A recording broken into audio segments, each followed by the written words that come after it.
Search India, कहानी से सच्चाई तक।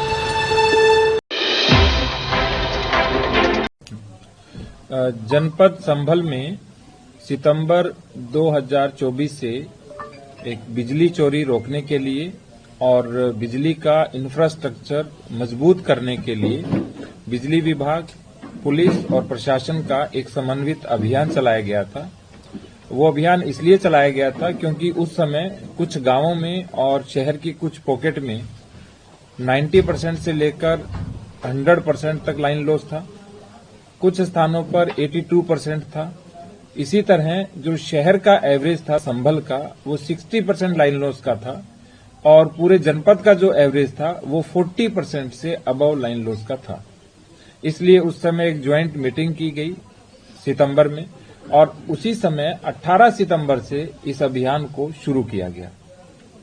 उसका जो मुख्य उद्देश्य था वो ये था कि कैसे लोगों की मेन स्ट्रीमिंग की जाए, उनको मीटर लगाया जाए और जब मीटर लगेगा, उनकी मेन स्ट्रीमिंग होगी, उनके कनेक्शन होंगे तो अपने आप धीरे धीरे बिल भरने की आदत बढ़ेगी। इसके अंतर्गत आज तक हमने 6526 एफआईआर दर्ज कराई है और वर्तमान में हमने 155.13 किलोमीटर की एलटी आर्मर्ड केबल लगा दी है और 51,709 हमने स्मार्ट मीटर लगाए हैं, जो कि अभी तक 15% की पूर्ति हुई है। शेष स्मार्ट मीटर लगने अभी भी शेष हैं। तो इसमें आगे और हमने क्या क्या किया वो कप्तान साहब बताएंगे।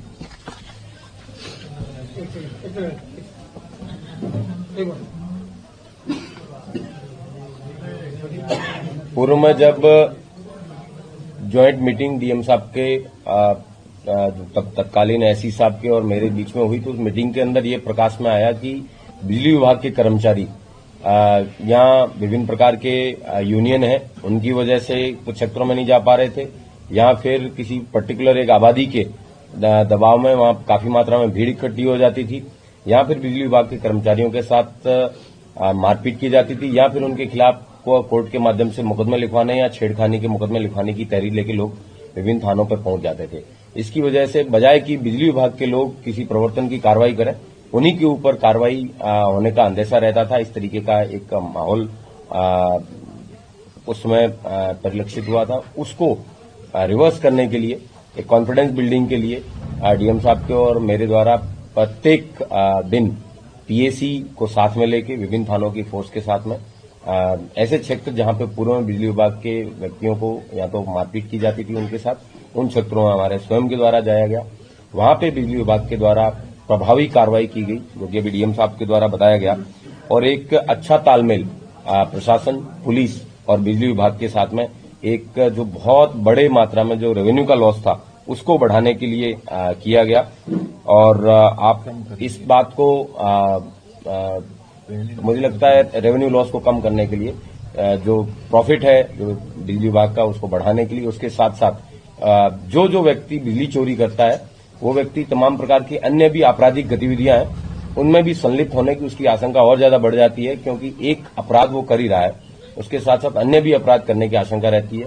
उन क्षेत्रों में पूर्व में पुलिसकर्मी भी जाने से पहले कई बार सोचते थे। इसके लिए हम सबने प्रयास किया कि संयुक्त रूप से छापेमारी की कार्रवाई है वो की जाए, और पिछले साल भर में अभी तक जो कार्रवाई की गई है उसमें कुल 181 करोड़ की जो समग्र वित्तीय प्रभाव है वो बिजली विभाग का बचत हुई है। डीएम साहब ने जैसा आपको पूर्व में बताया कि जो 100 मिलियन यूनिट की बिजली की बचत, जो कि 60 करोड़ रुपए की डायरेक्ट, मतलब इसको हम काउंट कर सकते हैं, राजस्व वृद्धि जो हुई है। और इन सब चीजों के बारे में, राजस्व के बारे में मैं एससी साहब से अनुरोध करूंगा कि वो राजस्व वृद्धि के बारे में बताएं और किस तरीके से जो प्रभावशाली लोग थे, चाहे वो धार्मिक स्थल थे या फिर जो विद्युत चोरी में भी जो लोग लिप्त थे, उन सब के ऊपर कार्रवाई करके एक अच्छा माहौल है वो बनाने में संयुक्त रूप से हम लोग सफल रहे हैं। एक 2016 का अब मैं आपको वो एक बता दूं सर, एससी के खिलाफ समय के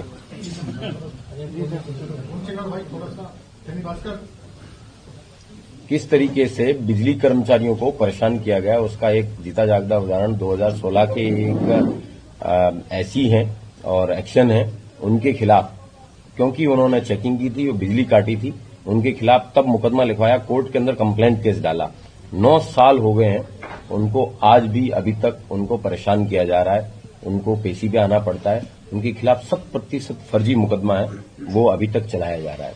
जो ये दर्शाता है कि किस तरीके से एक कॉकस और एक नेक्सस है, वो इन लोगों को परेशान करने का कार्य बिजली विभाग के लोगों को करता था, उसका निस्तारण करने का कार्य है वो 100% रूप से किया गया है।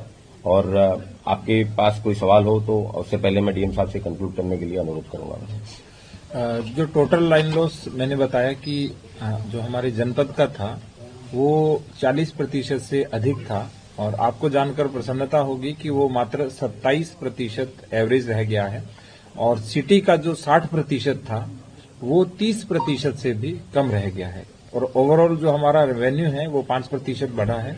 और सबसे बड़ी बात, हमने 11 संविदा कर्मियों की सेवाएं समाप्त की है, और लगभग 70 से 80% कार्मिकों का हमने ट्रांसफर किया है, आपस में इंटरचेंज कर दिया है। हर वर्ष हमारे ट्रांसफार्मर फूंकते थे, और विगत 12 महीने में 100 केवीए का या उससे अधिक का एक भी ट्रांसफार्मर फूंका नहीं है, क्षतिग्रस्त नहीं हुआ है। ये है इस अभियान का प्रभाव। और सबसे बड़ी बात, जहां हमें घरों में जाना पड़ता था कि भाई आप स्मार्ट मीटर लगा लीजिए, आप कनेक्शन ले लीजिए, आप बिल भरिए, अब लोग स्वयं आ रहे हैं, अपनी प्रेरणा से आ रहे हैं, इस अभियान के बाद आ रहे हैं, और अब हमारे बिजली घरों में भीड़ रहती है कि हमें बिजली का कनेक्शन दीजिए। तो ये प्रभाव हुआ। Thank you. सर्च इंडिया, कहानी से सच्चाई तक।